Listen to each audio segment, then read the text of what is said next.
మనం ప్రజలకు సేవకులు గాని పెత్తందారులు కాదు. ఆ విషయం గుర్తుపెట్టుకోమని అందరికీ ఎప్పటికప్పుడు హితబోధ చేస్తున్నా.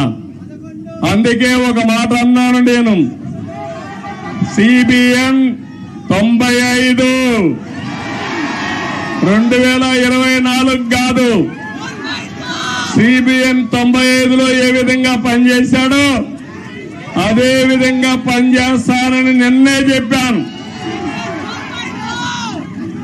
ఆ రోజుట్లో మీరు నాతో తిరిగిన వాళ్ళు ఇక్కడ ఈ గడ్డ మీద చూసి ఉంటారు. 90 రోజులు తిరిగారు హైదరాబాద్ లో.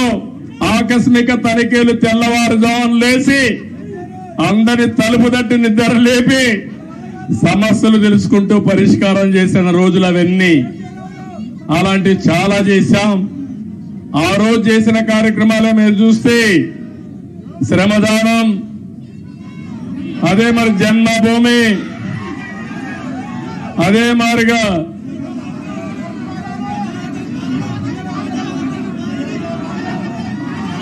ఒకటి రెండు కాదు, నేను చేసిన ప్రోగ్రాలు మీరే ఎక్కువగా మాట్లాడుతున్నారు.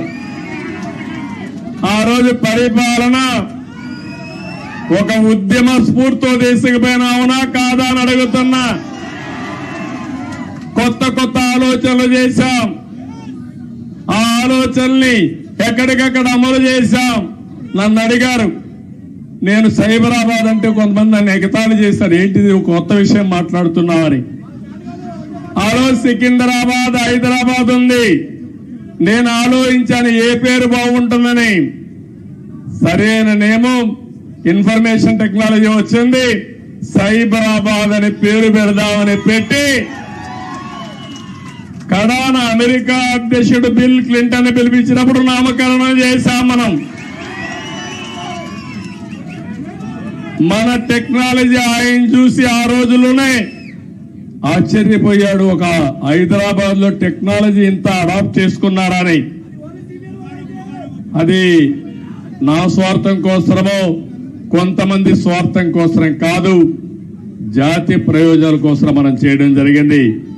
ఇక్కడనే నాయకులందరికీ అందరికీ ఒకటే చెప్తున్నాను, 20 ఏళ్లుగా అపోజిషన్ లో ఉన్నాం.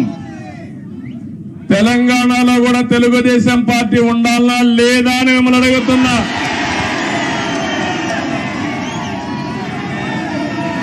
తెలుగు వారి ప్రయోజనాల కోసం తెలుగుదేశం పార్టీ ఉండాలా లేదా అని మిమ్మల్ని అడుగుతున్నా. తెలంగాణ గడ్డ పైన పుట్టిన పార్టీ ఉండాలా లేదా అని అడుగుతున్నా. తప్పకుండా ఇక్కడ పార్టీ కోసం పనిచేసిన కార్యకర్తలున్నారు. తొందరలోనే పార్టీని రీస్ట్రక్చరింగ్ చేస్తాం. మళ్ళా యువకుల్ని ప్రోత్సహిస్తాం, యువ రక్తాన్ని ఎక్కిస్తాం, చదువుకున్న వ్యక్తులందరినీ కూడా తీసుకొస్తాం. నేను ముందే విధంగా అయితే ఆలోచించాను, ఇప్పుడు టెక్నాలజీ కూడా వచ్చింది కాబట్టి ఆంధ్రప్రదేశ్ ఒక విధానం, తెలంగాణ ఇంకొక విధానంతో ఆలోచించి ప్రత్యేకమైన శ్రద్ధ పెట్టి ఒక మంచి పార్టీని అభివృద్ధి చేద్దాం. ఇక్కడ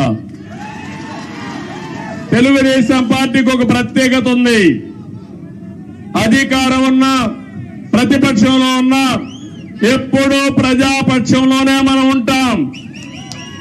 ఈరోజు ఎన్టీఆర్ రామారావు ఎన్టీఆర్ ట్రస్ట్ బిల్డింగ్ ఇది. మీరు పక్కన చూస్తే బ్లడ్ బ్యాంక్ ఉంది. భువనేశ్వరి గారి నాయకత్వంలో స్కూల్స్ పెట్టాం. ఆ రోజు నేను పెట్టిన తర్వాత, నేను రాజకీయాల్లో యాక్టివ్ అయిన తర్వాత ఆ మేనేజ్మెంట్ ఆవిడ చూస్తా ఉంది. ఇంకో పక్క బసవతారకం క్యాన్సర్ హాస్పిటల్ ఈ రోడ్లోనే ఉంది. అది మన నాయకుడి కళ. ఆ రోజు ఆయన ఆలోచించాడు, ఎవరైతే మా అత్తగారు క్యాన్సర్తో చనిపోతే ఇంకొకరి మారిగా చనిపోకూడదని ఆలోచించి క్యాన్సర్ హాస్పిటల్ ప్రారంభించాడు. చేయాలని ఆలోచన వచ్చింది. తర్వాత నేను ముఖ్యమంత్రి అయిన తర్వాత దాన్ని అభివృద్ధి చేశాను. ఇప్పుడు బాలకృష్ణ గారి ఆధ్వర్యంలో బసవతారకం క్యాన్సర్ హాస్పిటల్ ఈ ప్రాంతంలో ఎనలేని సేవలు అందిస్తున్నారు. ఒక ఇన్స్టిట్యూషన్ పెడితే ఎప్పుడు కూడా మీరు ఒక్కసారి గుర్తుపెట్టుకోండి, తెలుగుదేశం పార్టీ ఒకే ఆలోచన. ఆ ఆలోచన ఏ విధంగానైనా సరే ప్రజలకు సేవ చేయాలన్న ఆలోచన తప్ప పెత్తనం చేయాలని కాదనే విషయం మరొక్కసారి మీ అందరికీ గుర్తు చేస్తున్నా. అది ట్రస్ట్ కావచ్చు, రాజకీయ పార్టీ కావచ్చు, ఇవన్నీ కూడా ఆలోచిస్తాం. నేను కూడా పార్టీని రీస్ట్రక్చరింగ్ చేస్తాం, యువకుల్ని ప్రోత్సహిస్తా, ఉత్సాహవంతుల్ని గౌరవిస్తా. మళ్ళీ ఇప్పుడు నేను వేసే ఫౌండేషన్ ఒక 30-40 సంవత్సరాల వరకు పనిచేసే సమర్థమైన నాయకత్వాన్ని తయారు చేసుకుందాం, పార్టీని ముందుకు తీసుకుపోదాం. ఈ సందర్భంలో మీరు చూశారు, ఆంధ్రప్రదేశ్ రాష్ట్రంలో కూడా నేను ఎన్ని ఇబ్బందులున్నా పవన్ కళ్యాణ్ గారు కూడా ముందుకొచ్చి ప్రభుత్వం వ్యతిరేక ఓటు చేయకూడదు, అందరం కలిసి ఒకటిగా ఉందామని నాంది పలికి నేను జైల్లో ఉన్నప్పుడు బేషరత్తుగా వచ్చి తెలుగుదేశం పార్టీతో పొత్తు పెట్టుకుంటామని చెప్పి పొత్తు పెట్టుకున్న వ్యక్తి పవన్ కళ్యాణ్ గారు అని చెప్పి కూడా నేను మీకు తెలియజేస్తున్నా. ఆ తర్వాత బీజేపీ కూడా ముందుకొచ్చి ముగ్గురం కలవాలి, ఆ రాష్ట్రాన్ని పునర్నిర్మాణం చేయాలని చెప్పి ఆలోచించాం. ఇవన్నీ కలయికలు బాగా పనిచేశాయి. అన్నింటికంటే యువగళం బాగా క్లిక్ అయింది. నిజం గెలవాలి కూడా బాగా మహిళల్లోకి వెళ్ళింది. ఒకటి కాదు, అన్ని కార్యక్రమాలు కూడా 1 by 1 బ్రహ్మాండంగా పనిచేశాయి. కడాన నేను ఒక మాట చెప్పాలి, తెలంగాణ నుంచి ఎన్నికల ముందు రోజైతే 60-70 ట్రైన్లు వచ్చాయి. మామూలు కాదు, ఒక్కొక్క ట్రైన్ ఫుల్ గా వచ్చారు. ఏసీ ట్రైన్ లో పట్టరాని విధంగా మనుషులందరి దగ్గర ఒకసారి ఏసీ గాని ఆఫ్ అయిపోతే సఫకేషన్ వస్తే ఏమవుతుందో తెలియదు. అది కూడా పట్టించుకోకుండా ఎట్టి పరిస్థితుల్లో మేము ఓటు వేయాలని ఊరు ఊరు కదిలొచ్చారు. కొంతమంది ఇక్కడ ఈ ప్రాంతం నుంచి పేదవాళ్ళు, చిన్న చిన్న పనులు చేసుకునేవాళ్ళు, వంట తయారు చేసుకుని క్యారియర్ పట్టుకొని వచ్చి ఓటేసి మళ్ళా తిరిగి వచ్చారంటే ఏ విధంగా వాళ్ళు రుణం తీర్చుకోవాలో నాకైతే అర్థం కావడం లేదు. చాలా మంది ఎన్ఆర్ఐలు అమెరికా నుంచి, ఆస్ట్రేలియా నుంచి, ఆఫ్రికా నుంచి, వివిధ దేశాల నుంచి లక్షల రూపాయలు ఖర్చు పెట్టుకుని ఒక ఓటేసిపోయారంటే, కొన్ని నెలలు ఇక్కడే ఉండి గ్రామాల్లో తిరిగి పనిచేశారంటే వాళ్ళందరి రుణం తీర్చుకోవాల్సిన అవసరం ఉంది. అందరి కలయిక, అందరూ కలిసి పనిచేయడమే. మొన్న రాష్ట్ర ఎన్నికల్లో ఒక సునామీ వచ్చింది. ఈ సునామీ మా తమ్ముళ్ళు చెప్పినట్టు సైకోనే కాదు, అక్కడ భూతం ఉంది. నేను ఎవరిని రమ్మని అడిగితే వాళ్ళు అంటున్నారు, మీరు బాగానే ఉంది, మీ మీద మాకు నమ్మకం ఉంది, మీకు ట్రాక్ రికార్డు ఉంది, కానీ మీ రాష్ట్రంలో ఒక భూతం ఉంది. ఒకవేళ వస్తే మళ్ళీ మీ ప్రజలు ఎప్పుడైనా ఆలోచిస్తే మళ్ళా ఆ భూతం ముందుకు వస్తే మేమేమవుతామని అడిగే పరిస్థితికి వస్తున్నారు.